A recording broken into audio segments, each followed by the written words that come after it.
CJP protest के successfully and होने के बाद हमारे प्राइम मिनिस्टर अनाउंस करते हैं एक टास्क फोर्स। और इस टास्क फोर्स का बेसिकली काम होगा कि इंडिया में जितने भी एग्जाम होंगे उनको चीटिंग प्रूफ और लीक प्रूफ बनाना। इस टास्क फोर्स को हेड करेंगे इन्फोसिस के को फाउंडर नंदन नीलेकनी।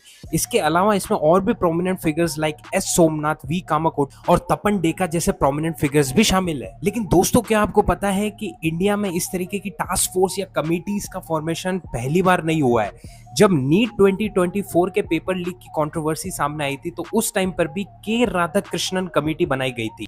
के राधाकृष्ण कमेटी भी पेपर लीक्स के इश्यूज को सॉल्व करने के लिए बनाई गई थी। के राधाकृष्ण कमेटी अक्टूबर 2024 में सारा एनालिसिस करके एक रिपोर्ट सबमिट करती है टू द गवर्नमेंट।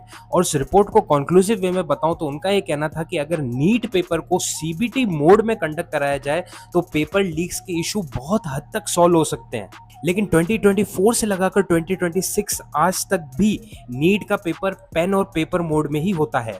और जबकि ये कहा जा रहा है कि 2027 नीट का पेपर ऑनलाइन या सीबीटी मोड में कराया जाएगा, लेकिन इस बात की भी कोई भी श्योरिटी आज तक नहीं है। कुछ लोगों का यह मानना है कि अगर एग्जाम्स को सीबीटी मोड में शिफ्ट कर दिया जाए तो पेपर लीक्स के इशू सॉल्व हो सकते हैं, और मेरा भी कुछ हद तक ऐसा मानना है। लेकिन सीबीटी एग्जाम्स की अपनी कुछ नई प्रॉब्लम्स होती है। उसमें भी अगर आप टेक्नोलॉजी का यूज कर रहे हो तो चीटिंग करने वाले भी टेक्नोलॉजी का यूज करके चीटिंग कर सकते हैं। और इसका मैं अगर आपको एक रीसेंट एग्जांपल बताऊं तो गेट 2026 के पेपर में बहुत हद तक चीटिंग पकड़ी गई थी।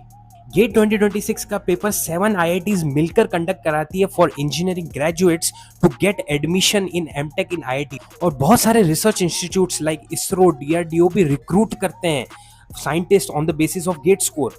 सो गेट 2026 में 6 स्टूडेंट्स को पकड़ा जाता है इन रायपुर सेंटर, जहां पे 6 स्टूडेंट्स चीटिंग कर रहे थे बाय हैविंग मोबाइल फोन्स और इलेक्ट्रॉनिक डिवाइसेस। और उसके बाद दूसरा सबसे इंपॉर्टेंट पॉइंट जो लोगों ने उठाया कि बहुत सारे सेंटर्स में तो चेकिंग ही ढंग से नहीं हुई, मेटल डिटेक्टर्स का यूज नहीं हुआ, प्रॉपर तरीके से चेकिंग नहीं हुई, स्टूडेंट्स मोबाइल फोन लेके सेंटर के अंदर जा रहे थे।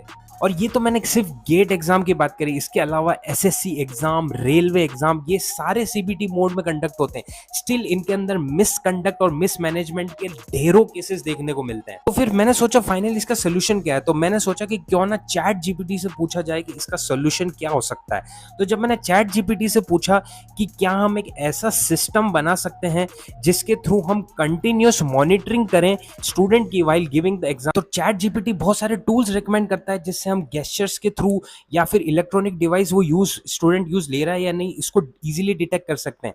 लेकिन फाइनल डिसीजन है कि स्टूडेंट को डिबार करना है एग्जाम से, ये नहीं, ये इंस्टीट्यूशन का होना चाहिए, ना कि किसी एआई टूल का। आप लोगों का क्या सोचना है कमेंट सेक्शन में जरूर बताइए।